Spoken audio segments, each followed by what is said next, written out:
I'm going to tell you a true story. And to do it justice, let's take it back to 1980. That's when Magnum PI was the best show on television. Do you remember that? Another One Bites the Dust was topping the charts. A loaf of bread cost 48 cents, and I was in kindergarten at St. Clair's School. That year, I was given the lead, a purple dinosaur who gathered vegetables made of cardboard from my classmates on stage in our school spring play. I remember being so excited to have a special part, until I thought, wait a second, I likely got this stupid part because I'm the one who looks most like the big purple dinosaur. Oh my God, when Mrs. Callis saw this costume, she definitely thought of me. Oh my God, I'm not special, I'm big, and so humiliated. Oh, how about in second grade? When my best friend Amanda's mom did her beautiful golden locks in this hairdo that I swear to God, it was the perfect intersect between that of Swiss Miss, you know, the pretty lady on the box of hot chocolate, and Princess Leia, the beauty from Star Wars, as I donned a dirty blonde bob. God, I'm so ugly. And then in third grade, well, thank God, Matthew Rossetti sat in front of me in Sister Mary Joy's class. Too often, we had to read aloud in class. I remember counting the number of students, 1, 2, 3, 4, and the number of paragraphs, 1, 2, 3. On that day, I was set to read paragraph number 14. You know, I counted to be damn sure that I practiced and pre-read my paragraph so as to not advertise my ignorance. Well, as I was practicing, I remember hearing Matt say, and Juan said, I immediately thought, Juan? Who the hell's Juan? Am I reading the wrong story? I looked down and skimmed through, noticing that the main character who Matt called Juan, I was about to call Juan. God, I'm so stupid. And it didn't end in third grade, or fourth grade, fifth grade, sixth grade, seventh grade, eighth, or ninth. Not 10th, 11th, 12th, 13, 14, 15, 16, 17, 18, 19, 20, 21, or 22. But by grade 22, I had learned enough to identify the problem, low self-esteem. And even more, I knew how to go after the solution. For me, and for you too, and that's why I'm here. Over the past 20 years, I have read, studied, researched, taken 2 steps forward, 1 step back, fallen down so many times, gotten right back up. I have listened, I've learned, I've trained, and I've got it. So now, I'm here to teach you what I've learned over the past several decades in 18 minutes or less. I learned that my problem, low self-esteem, is not unique to me. 7 out of 10 girls, ages 8 to 17, have negative opinions of themselves in some way, such as their looks, school performance, or relationships with family and friends. The majority of girls ages 8 to 17 are insecure and unsure of themselves. In the words of Gloria Steinem, self-esteem isn't everything. It's just that there's nothing without it. People often confuse confidence and self-esteem. I know I did. While correlated, they're not one and the same. You can be confident in many areas. For example, I was confident in my skills as a dancer. And there was a time when I thought that becoming an even better dancer would increase my confidence to the point that I could dance my way right out of feeling less than. I tried. God, did I try. Didn't work. I knew I was a generous person, so I imagined giving another the proverbial shirt off my back would provide some relief. That's just what I did, and nothing.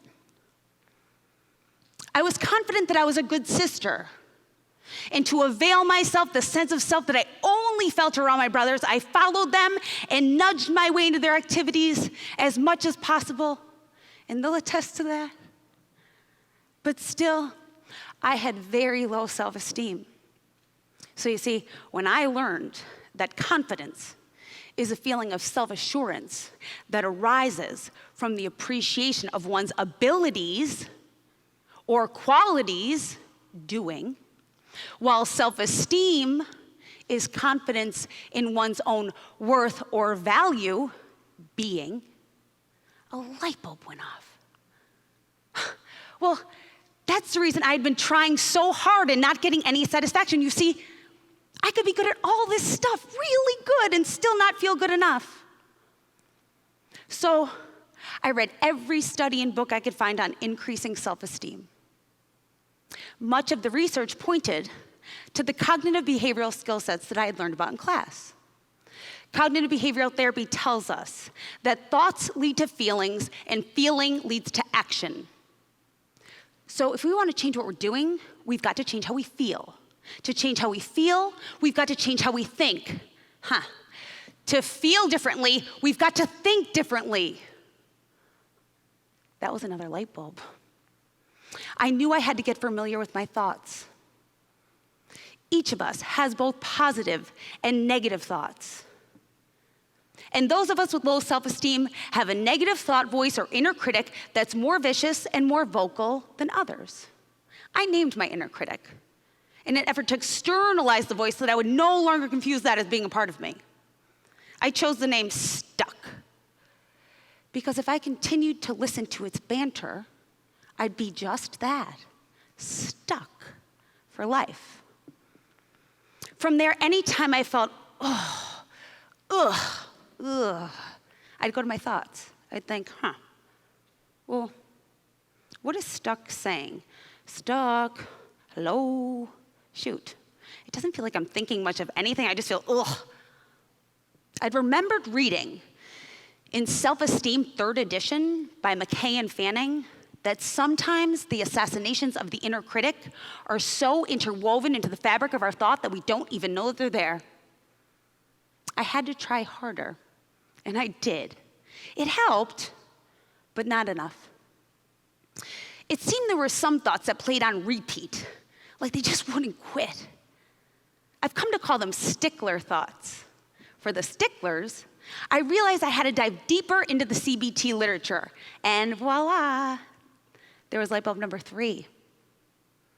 Each of us have core beliefs about ourselves, other people, life in general, and the future. It seemed that the sticklers were fueled by what had to be a faulty core belief system. So I got right to it. I wrote them down. My core beliefs. I am ugly. I am weak. I am overrated. I am smart. People are kind. People are good. People are flawed. Life is scary. Really, really, really, really, really scary. The practice of writing down my core beliefs provided me the opportunity to see that between 1983 in Sister Mary Joy's class with Matt and Juan, remember that? And 2005 when I was writing them down, I had had experiences that stopped Stuck from plaguing me with, I'm so stupid. And I'd adopted the belief, I am smart. You see, in 14th grade, that was 1995, my sophomore year of college, I had my first psychology class with Dr. Raviza, who held me in high regard and treated me as if I was the brightest bulb in the bunch. He told me I was smart. I chose to believe him. And there was light bulb number 4. We can choose what to believe. From there, I decided to look at each one of those core beliefs and find something to either support them or refute them, to hold on to them or to dismiss them. just like I was doing at the time with the variables in my dissertation, really. As I dissected the I am smart belief, it became clear that our core beliefs guide our behavior every single day without us even knowing it. With the I am smart belief, I sat in the front row in class. In many of my classes, there were 1,000 students behind me, no exaggeration. But I sat directly in front of the professor. It was like a dialogue. When I had a question, I raised my hand because I would never think that my uncertainty indicated ignorance. Instead, I thought the professor wasn't doing a great job explaining the material. It wasn't a reflection of me. It couldn't be. I was smart. When I had a homework assignment that I didn't quite understand, I didn't give up. I would think, I've got to figure this out. And, well, I can because I'm smart. So I put my time in, a lot of time, until I did figure it out. Of course, after having listened intently in class right in that front row, with all of my questions answered, after having done all of my homework and putting all of that time in, I did really well. And I was constantly reinforced. The professor would say, "Wow, Lauren, good job, you're smart." And I'd think, yeah, I know. You see, I believed I was smart. I acted as if. I got smarter. I was reinforced. And so was that belief. It was a vicious cycle. So I thought, well, if that core belief was working on me without my knowledge, all the other ones, the negative, faulty, irrational ones, they must be too. And hey, if I could choose to believe Dr. Ravizza, then I could choose to believe M. Scott Peck, Eckhart Tolle, Bill Wilson, Matthew Kelly, Brene Brown, Stephen Covey, Randy Pausch, Viktor Frankl, Martin Seligman, and the list goes on. Truth? I hadn't only been reading about self-esteem and cognitive behavioral therapy. I was feverishly seeking answers, reading about all aspects of the human condition, hell-bent on learning how to live. Well, I'm sure you'll agree. From there, I had some re-believing to do. I chose to believe I am smart, I am kind. People are innately good. And life is, well, listen up, because this is the biggie. I believe that each of us is put here with a very specific purpose, and we're all in this together. I think of the human race as one big, humongous puzzle. And when we meet our life's purpose, we can click our individual puzzle piece into the big old human race puzzle, making our contribution and making our lives matter. Now, some of us have big pieces, like Gandhi and Mother Teresa. Others, medium pieces, medium to large, like Bill Wilson and Oprah. I have a smaller piece, but if you've ever put together a puzzle, you know that if you're missing any piece, regardless of size, your puzzle's worthless. Size doesn't matter, only presence matters. So each of us is integral to the big picture. Well, with that belief, I had to get moving.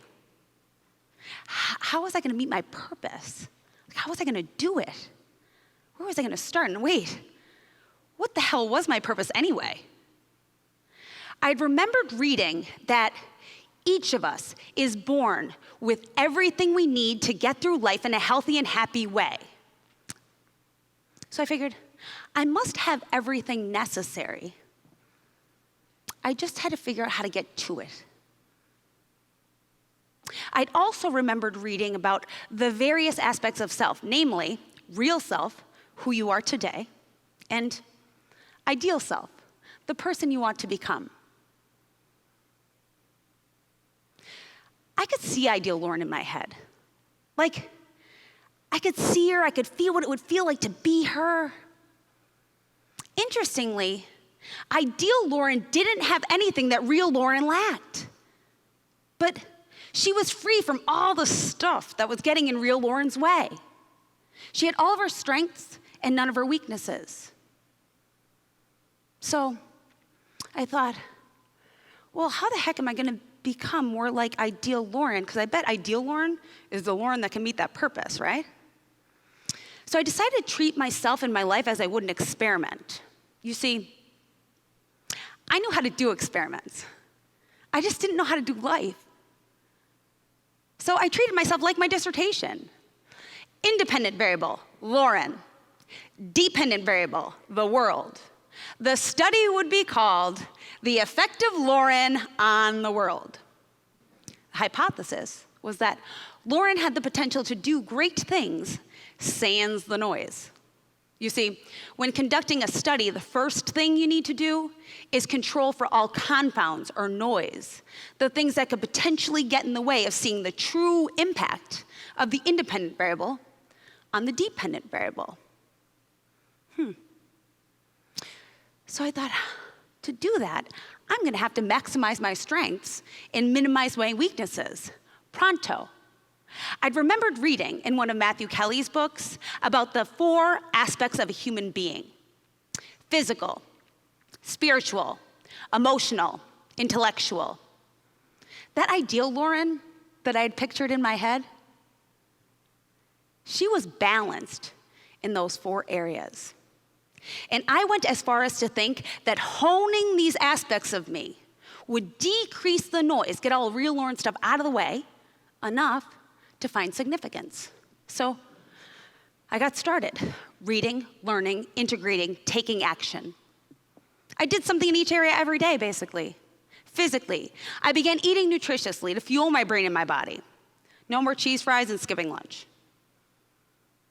Physically, I began running for 30 minutes to get the serotonin boost that I needed. It said that a 30-minute run gives us the same increase in the neurotransmitter that makes us feel good as a low dose of an SSRI. I put myself on a sleep schedule to get my circadian rhythm working for me rather than against me.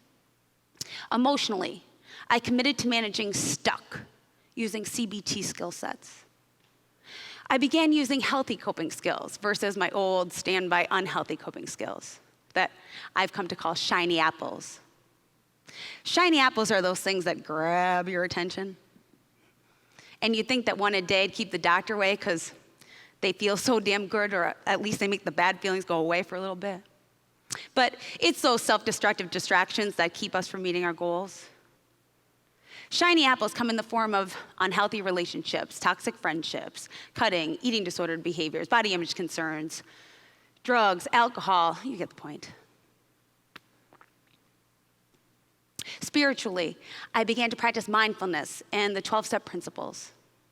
I became dedicated to honing my character through a steadfast commitment to honesty, accountability, responsibility, and integrity. Intellectually, I just continued reading and learning things outside my comfort zone. And I started to watch a TED Talk each and every day. No joke. My core belief about life changed my life. It prescribed my daily behavior. I no longer had interest in those shiny apples. I was too busy. I had no time for them. I was busy learning how to live. I managed to increase the power of the independent variable and the likelihood that in time I'll reject the null hypothesis. My core belief about life also instilled in me a sense of responsibility to try to help to lift others, to click in their puzzle pieces. For them and for me too. You've got to remember, we're all working on the same puzzle. We're all in this together. Life became much more about being better than feeling better, and it felt so damn good.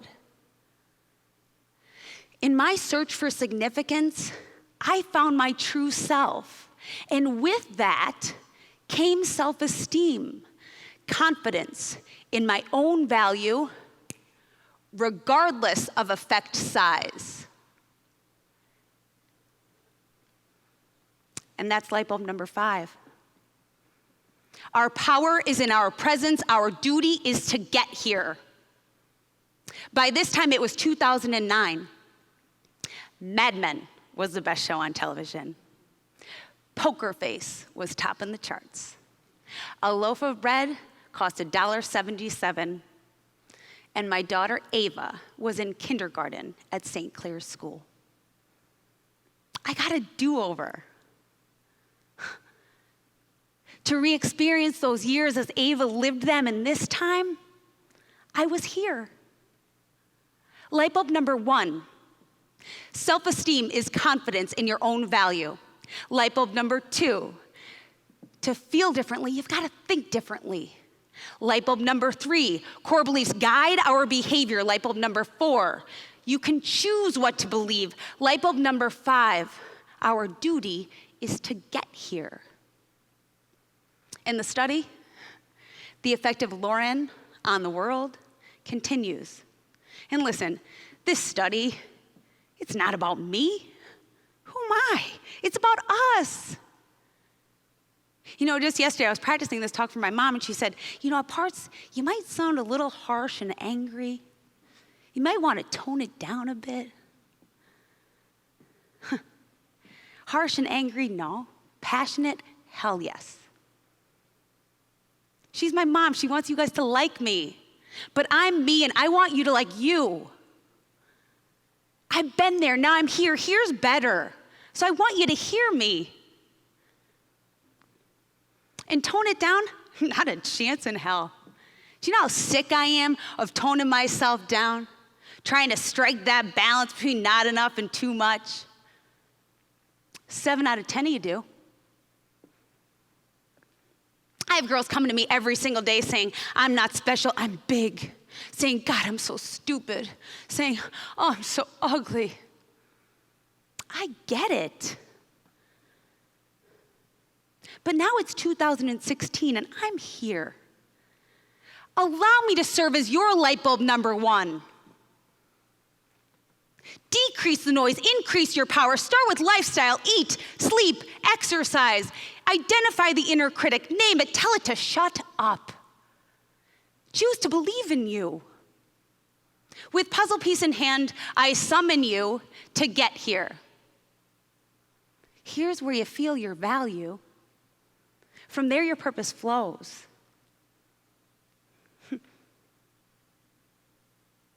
You are your puzzle piece.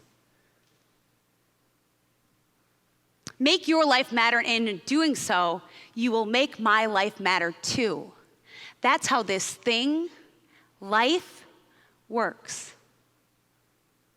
Thanks for listening.